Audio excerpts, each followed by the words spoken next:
Saudara-saudara sekalian, dengan diluncurkan program ini, Indonesia resmi menjadi negara pertama di dunia yang menerapkan mandatory biodiesel B50.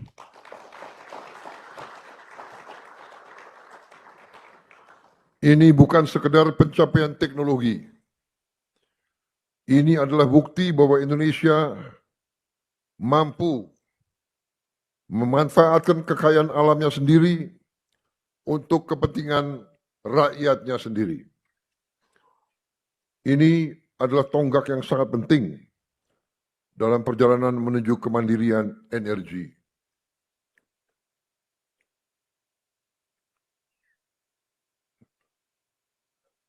Kelangsungan hidup suatu bangsa antara lain ditentukan oleh 3 hal. Pertama, mampukah bangsa itu menghasilkan pangannya untuk rakyat sendiri.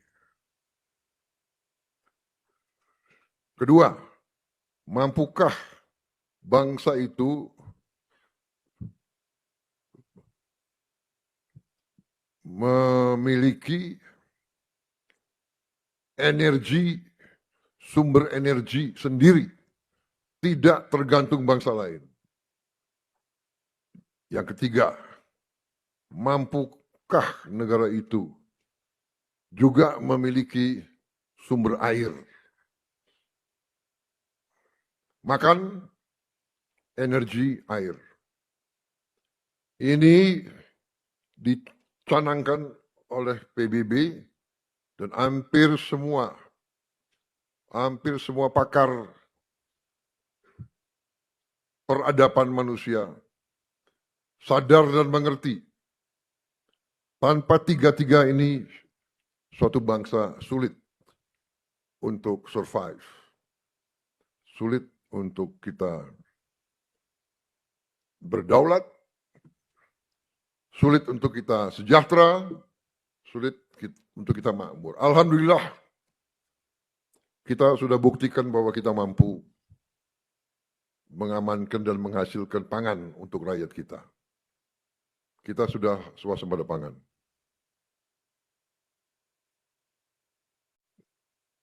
Dari target 4 tahun, kita telah berhasil dalam 1 tahun. Banyak pihak yang meremehkan pentingnya swasembada pangan. Bahkan banyak orang yang mengangkat dirinya sebagai orang pinter, mengejek, mengenyak dan menuduh bahwa kita pemerintah berbohong kepada rakyat. Bahwa kita belum swasembada pangan.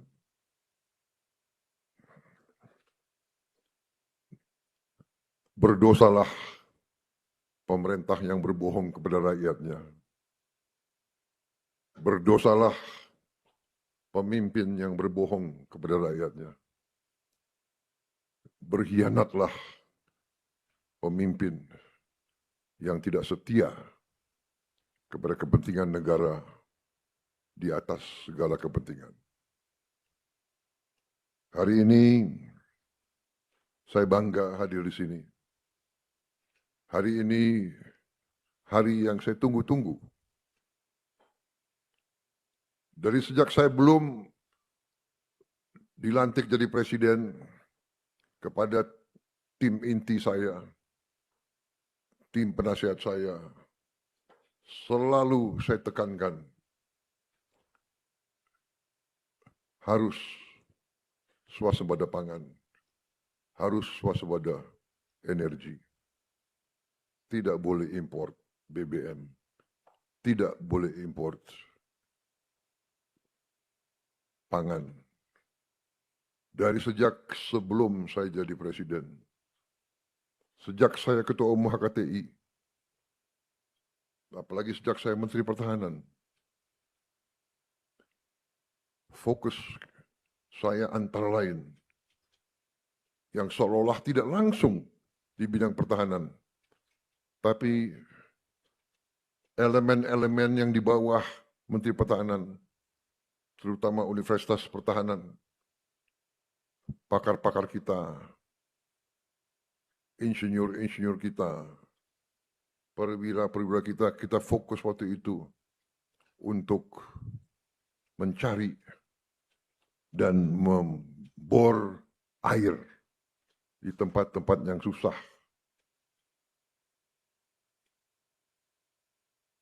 Sampai sekarang TNI terus mencari air, TNI terus membor air di tempat-tempat yang susah. Panglima TNI sudah tahun ini saja sudah berapa lubang air drill yang kita drill? Sudah 30.000. Saudara-saudara. Dan terus ada masalah kita atasi. Energi adalah vital bagi kelangsungan hidup suatu bangsa. Kita sangat bersyukur kepada Tuhan Yang Maha Kuasa, kita diberi karunia yang luar biasa. Kita memiliki cadangan geotermal yang sangat besar. Kita memiliki cadangan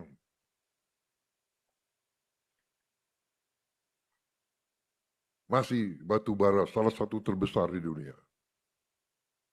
Kita memiliki cadangan gas yang sangat besar. Baru saja kita menemukan ladang gas sangat besar di Andaman. Kita masih punya ladang yang sangat besar di Marcella, di Maluku, Barat Daya, di Natuna, di Kalimantan.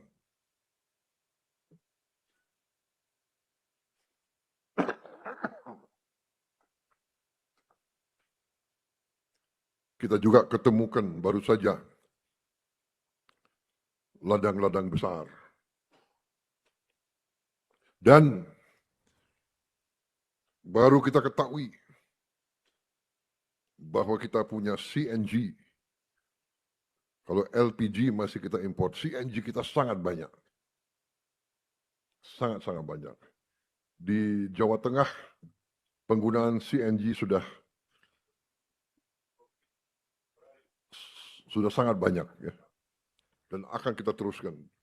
Dan CNG ada di seluruh Indonesia. Dan juga sekarang diketemukan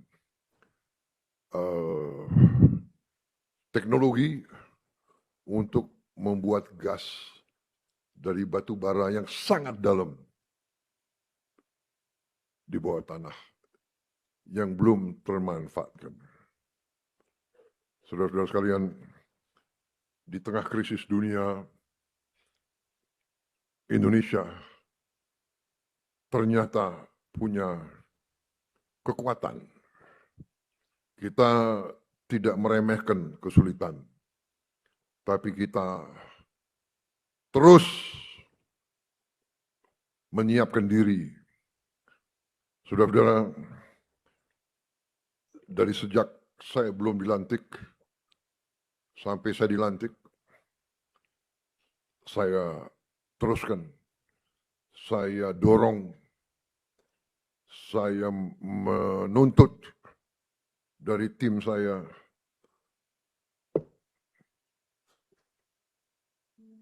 kemandirian energi. B40 tidak cukup. Bahkan pada saat itu saya mendorong ke arah B100.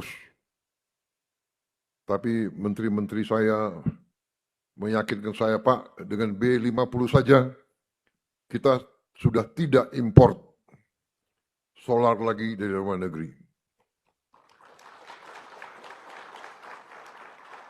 Jadi ini adalah suatu prestasi bangsa yang luar biasa. Marilah kita mawas diri, marilah kita koreksi diri, marilah kita mengerti kekurangan-kekurangan diri kita sendiri. Ada salah satu kekurangan dari pimpinan-pimpinan bangsa Indonesia. Dengan pimpinan saya mengatakan, ya saya maksudnya ya kita-kita. Pimpinan teknologi, pimpinan wira swasta, pimpinan politik, pimpinan pemerintahan, pimpinan tentara, pimpinan kepolisian, pimpinan ulama. Pimpinan adalah mereka yang paling terdidik. Tapi ada sifat kekurangan dari bangsa kita. Kadang-kadang kita kurang menghargai prestasi kita sendiri. Apalagi prestasi rekan-rekan kita. Kadang-kadang kita tidak hargai prestasi anak buah kita. Ada keanehan. Mungkin ini adalah kita terlalu lama dijajah oleh Belanda, oleh asing. Sehingga yang timbul adalah rasa rendah diri, bukan rasa rendah hati. Minderwaardigheidscomplex, inferiority complex. Kita koreksi. Ada prestasi bangsa kita. Justru sering kita tuh senang melihat rekan sendiri susah. Dikatakan bahwa kita termasuk bangsa kepiting. Kepiting kalau rekannya sudah naik ke atas, kepiting yang di bawah nurunin dia lagi. Ada kepiting lain mau naik ke atas, kepiting lain nurunin dia lagi. Itu namanya senang melihat rekan susah melihat rekan senang. Saya tidak tahu, mungkin saudara-saudara pun punya pengalaman. Ya. Rasa iri, dengki, ingin menjatuhkan orang, ingin mempermalukan saudara sendiri, rekan sendiri, bangsa sendiri.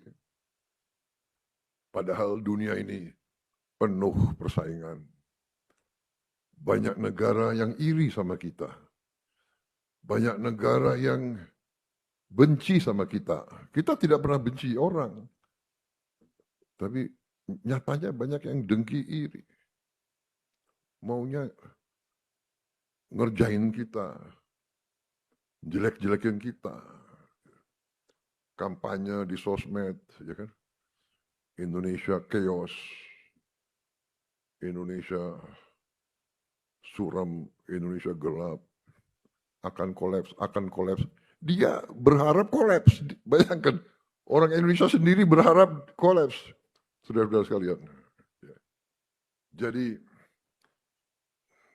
ini harus kita waspadai. Karena itu, hari ini saya sengaja hadir. Ini adalah hari penuh kebanggaan. Akan dikenang. Dan sekarang pun sudah membuat dunia buka mata. Saya kaget sendiri. Tokoh-tokoh dunia membicarakan Indonesia. Indonesia kok berhasil? Indonesia kok tidak panik? Indonesia kok tidak naikin harga BBM untuk rakyat kecil. Kalau untuk orang kaya ya nggak ada masalah. Ya, boy. Ya, boy. Hah? Ya kan? Hah? Kok nggak ada masalah, boy? Benar nggak? Hah?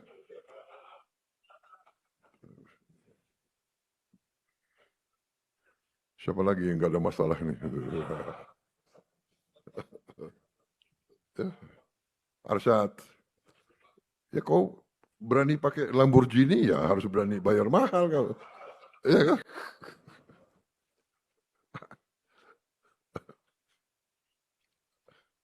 Ah, Rosan juga gak ada masalah kan Rosan. Jadi, jadi saudara, hari ini sangat bersejarah. Kita dibicarakan di dunia. Saya juga satu kita dibicarakan apa? Kita leading dalam apa? Dalam mengurangi emisi karbon. Kita leading. Mereka tahu kita punya program B50. Tadi berapa emisi kita hemat 400 berapa? 44 juta. Apa itu? Ton karbon dioksida ekuivalen. 44 juta. Kita kurangi. Baru B50. Bagaimana nanti kalau kita juga sudah diketahui oleh pemimpin dunia, kita diketahui kita akan bangun 100 gigawatt tenaga surya. 100 gigawatt. Tahun ini PLN akan mulai dengan 17 gigawatt. Tahun ini. 100 gigawatt dalam 2 tahun. Bisa? Pak Rosan? Bisa? Bisa? Kok kurang keras? Bisa? Bisa? Menteri Ekon, Menko, bisa? Bisa? Menteri SDM bisa? Aku tidak tanya laksanakan. Bisa nggak? Bisa. Iya, bisa. Dan kita akan dingenyek. Saya kasih ketahui, siap-siap. Kita akan dihujat. Pakar-pakar yang pintar-pintar itu akan bilang, mana mungkin. Iya kan? Mana mungkin. Yang masih kita sulit adalah masuk Piala Dunia. Itu saya masih. Itu. Jadi saya resah. Terus saja saya resah. Kita bisa B50, tapi tidak bisa masuk Piala Dunia, saya masih tidak puas.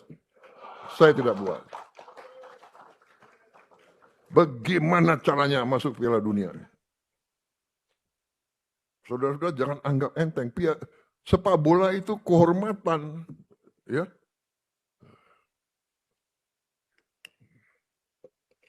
Siapa bertanggung jawab? Mana? Erick Thohir mana? Erick Thohir.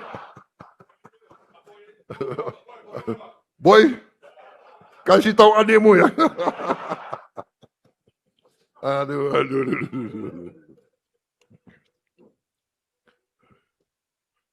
Mana Menteri Keuangan? Apa yang diperlukan supaya kita bisa masuk Piala Dunia? Jadi, ya energi, pangan, air, kita bersyukur kepada Yang Maha Kuasa, air kita cukup. Tinggal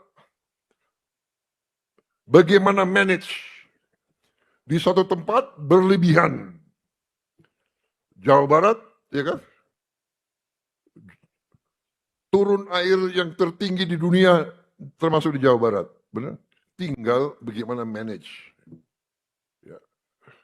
Yang di beberapa tempat kurang air. Nah ini harus kita, tapi kita kirim tim terus belajar bagaimana mengolah supaya di tempat yang kurang air bisa kita jadikan tanahnya subur dan hijau. Apakah bisa? Bisa. Kalau ada kemauan, kita bisa, dan Indonesia bisa, dan Indonesia akan. Jadi saudara-saudara tidak perlu risau kalau dihina, diejek, tidak ada masalah. Saya belajar sesuatu banyak. Jadi kalau tidak berani dihina, diejek, difitnah, dikritik, ya ada 3 hal yang bisa kita berbuat. Ya, do nothing, say nothing, be nothing. Nggak usah bicara apa saja, nggak usah berbuat apa saja, dan nggak usah jadi apa saja. Nah itu, you nggak akan diejek, you nggak akan dihina, you akan difitnah. Iya kan? Jadi ini fenomena manusia. Semakin tinggi, semakin dapat terpaan angin. Ya sudah, risiko. Ya, apapun ini gubernur, apapun kau buat, pasti ada yang cari, ya kan? Cari celaan. Menteri-menteri juga sudah biar. Yang penting hati kita bersih, kerja untuk bangsa, kerja untuk rakyat, cari solusi, cari solusi, cari solusi untuk mengurangi kesulitan rakyat. Dan kita nggak bisa, oh ini dulu nanti kita nggak serentak. Semua penting. Kita saling bekerja sama, teamwork. Menteri ini punya jasa, ini punya jasa. Kita tidak mungkin B50 tanpa dukungan banyak pihak. Benar tidak? Ya. Jadi saudara-saudara, ini tonggak bersejarah dan ini juga prestasi pemerintah sebelum saya. Karena ini kita canangkan ini sudah dari 2008. Bayangkan dari 2008. Ya, itu pemerintah SBY. Dilanjutkan selama pemerintah Jokowi. Di ujungnya saya teruskan. Ibarat ini adalah estafet. Kalau di tengah jalan estafet tidak lanjut,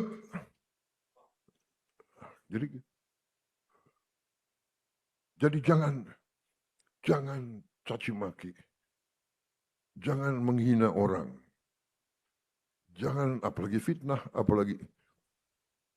Tapi pasti ada, karena manusia itu selalu ada Pandawa dan Kurawa. Itu dari dulu ribuan tahun. Ya. Ada yang memilih jalan yang jahat, ada yang memilih jalan yang baik. Ya kita berada di jalan yang lurus, di atas jalan yang benar. Jadi hari ini saya ucapkan terima kasih atas semua unsur yang telah bekerja keras. Bayangkan kita sekarang sudah bisa menghemat devisa uang keluar 170 triliun. 10 miliar dolar kita hemat. Kita hemat di sini 10 miliar dolar, nanti kita hemat di beberapa tempat, penyelundupan, timah, kita hemat 2-3 miliar dolar, ini dan sebagainya. Saya juga baru dapat laporan, baru berapa jam, ekspedisi ilmiah kita baru bekerja, kalau tidak salah, baru berjalan 2 atau 3 minggu di pegunungan Papua. Tim dari BRIN dengan beberapa universitas dibantu TNI menemukan cadangan emas dan cadangan mineral-mineral yang sangat besar. Saudara-saudara, masa depan kita sangat baik, sangat cerah. Tinggal kita sekarang merintis terus, meneruskan apa yang sudah dirintis pendahulu kita, menjaga bangsa kita, menjaga republik kita, menjaga kebaikan, mengurangi ketidakbaikan. Ya, kita harus hentikan korupsi, harus kita hentikan penyelundupan, harus kita hentikan narkotika, harus kita hentikan judol yang sebenarnya sudah banyak kemajuan. Saya dapat laporan judol dalam 1 tahun sangat menurun. Saya juga menyampaikan bela sungkawa kepada kepolisian yang anggotanya gugur karena mengadakan pembersihan di sebuah kampung di Kalimantan. Akhirnya mereka hilang nyawa oleh mungkin mereka-mereka yang melindungi atau terlibat proses pembuatan atau penyebaran narkoba. Ya, saudara-saudara, inilah upaya kita semuanya. Ya. Jadi hari ini tonggak bersejarah. Petani kita juga akan terus meningkatkan penghasilannya.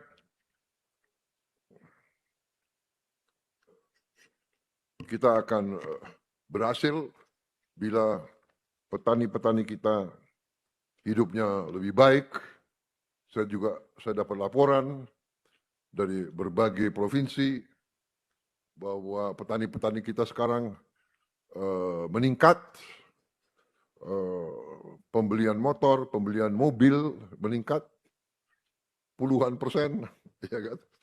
Ada petani-petani sekarang umrohnya juga meningkat, ya kan?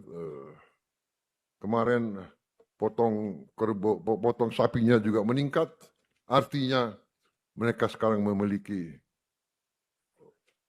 uang.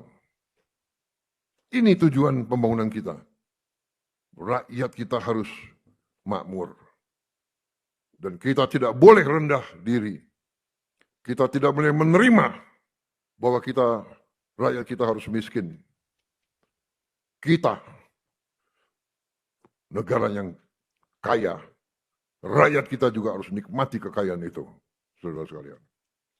Saya kira itu yang ingin saya sampaikan. Terima kasih para ilmuwan dari kampus-kampus. Teruskan pengkajian ini. Terima kasih Pertamina dan semua jajaranmu. Ya. Teruskan, jangan berhenti di B50.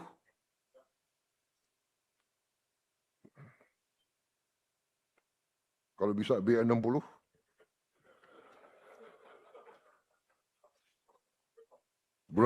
Bulan apa B60?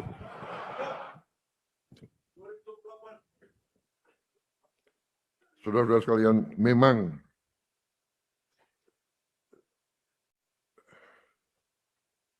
ini usaha besar. Ya. Sekali lagi intinya hari ini terima kasih. Kebahagiaan bagi saya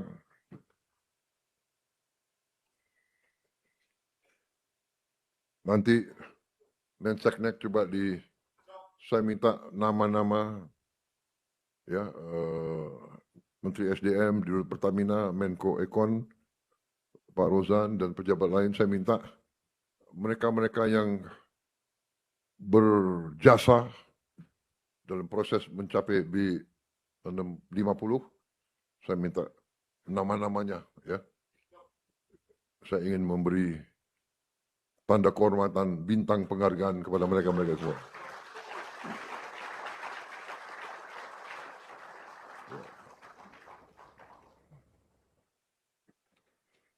Yang dapat bintang semua yang pangkatnya sudah tinggi. Bukan soal pangkat, soal pekerjaan, jasa, hasil untuk bangsa dan negara. B50 ini hasil besar untuk bangsa dan negara dan rakyat.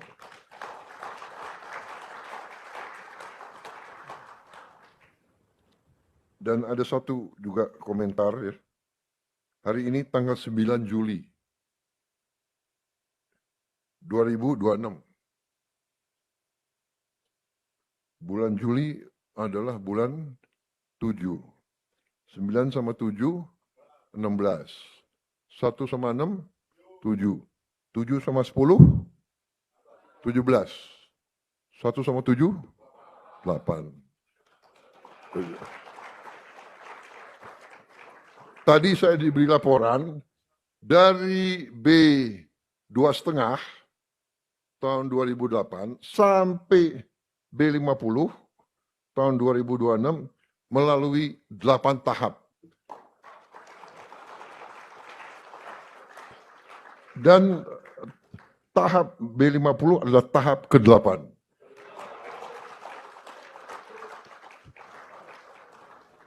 Yang dilaunching oleh Presiden ke-8.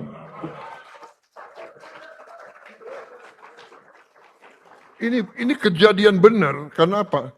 Tadinya beliau ngotot minta, Pak, 1 Juli. 1 Juli. Saya bilang 1 Juli saya ada hari Bayangkara. Ya kan? Enggak apa-apa, Pak. Begitu selesai langsung kita ke Cikampek. Enak aja loh. Ya kan? Gue yang berdiri terima defile lama banget itu. Dia suruh saya habis itu langsung saya bilang, enggak cari hari apa. Tapi Selasa Perdana Menteri India datang. Iya kan? Tanggal 8 masih Rebo masih ada. Berarti hari ini kan Kamis. Besok tanggal 10. Saya harus ke Lombok. Jadi akhirnya hitung-hitung, jumlahnya 8. Jadi bukan rekayasa ini. Dia nggak nunggu-nunggu cari 8. Ini menteri-menteri sekarang cari apa yang bisa 8 itu.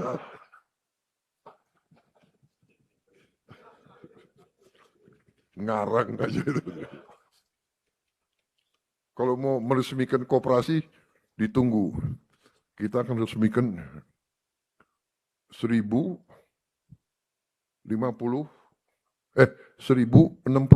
koperasi. Kenapa harus 1061? Karena 1, 6, 1, jadi 8. Terima kasih, selamat berjuang. Dan tentu saja ini menjadi informasi gembira bagi seluruh Bapak Ibu pensiunan, baik itu pensiunan PNS, TNI, Polri, dan juga janda pensiun. Nah, bagaimana informasi selengkapnya Bapak Ibu? Silakan ditonton video ini sampai akhir agar Bapak Ibu tidak gagal paham dan tentunya salah paham. Dan bagi Bapak Ibu yang baru bergabung di channel ini, silakan disupport terus channel ini dengan menekan tombol subscribe, like, komen, dan bagikan video ini, serta aktifkan lonceng notifikasinya, agar Bapak Ibu tidak ketinggalan informasi-informasi terbaru yang kami salurkan melalui channel ini.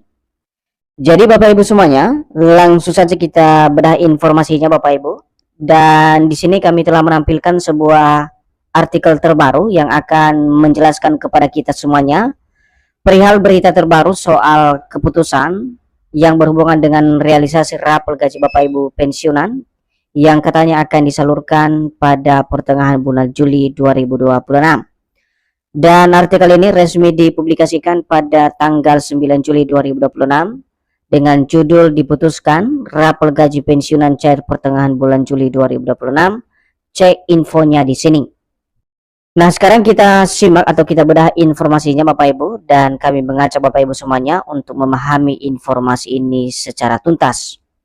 Informasi pencairan rapel gaji pensiunan kembali menjadi perbincangan di kalangan pensiunan, PNS, TNI, Polri, dan janda duda pensiun. Disebut-sebut dalam waktu dekat pencairan rapel segera direalisasikan atau diselesaikan karena telah tertunda beberapa bulan terakhir.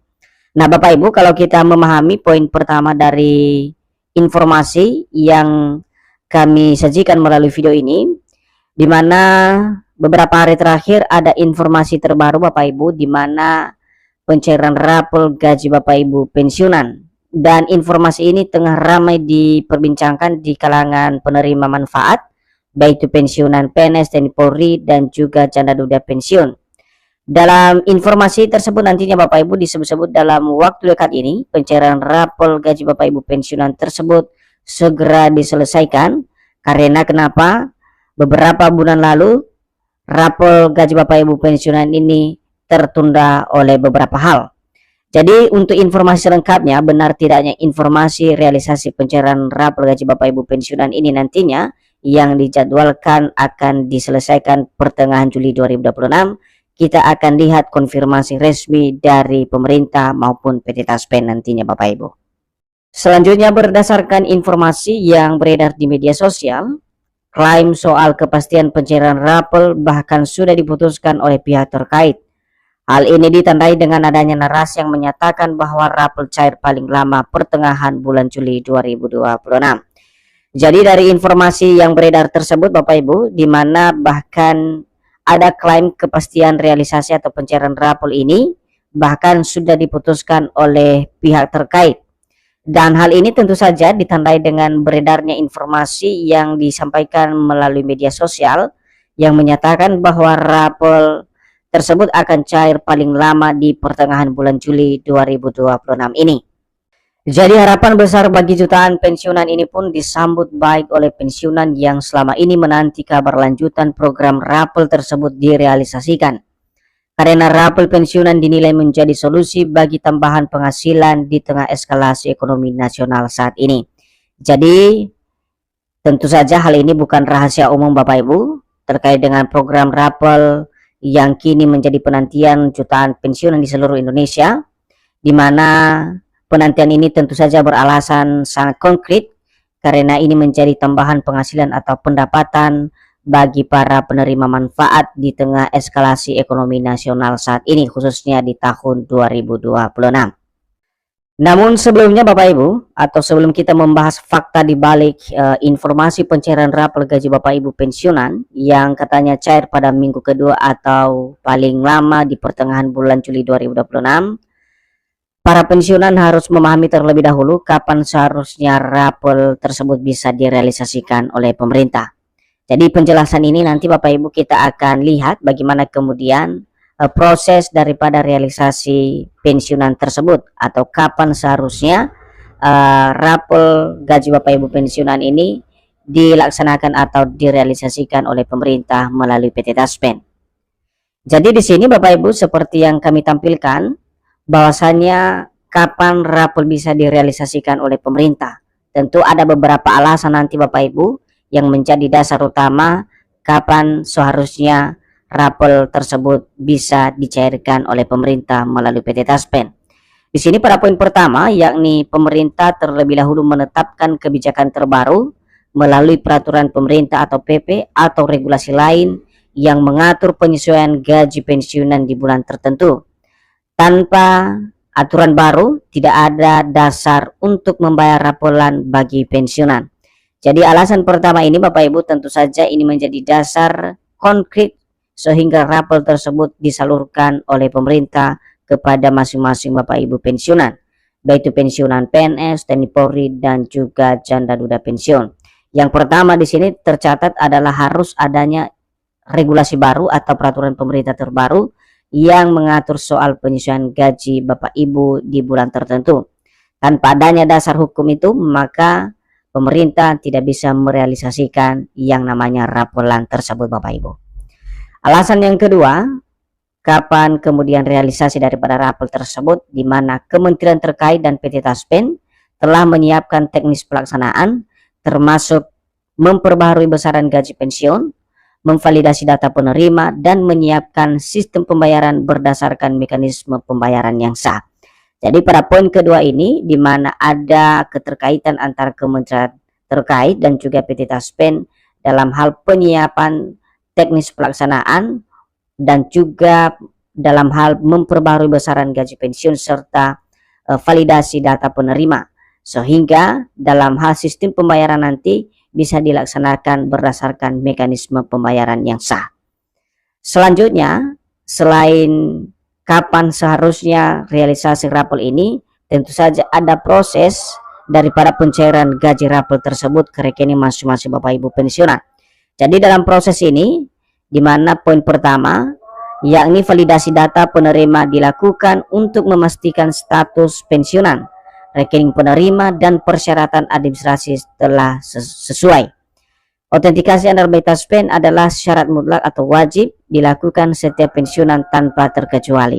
Jadi pada proses pertama ini Bapak Ibu, yang perlu diperhatikan adalah adanya validasi data penerima yang memastikan bahwa status pensiun, kemudian rekening penerima, dan juga persyaratan administrasi yang telah sesuai.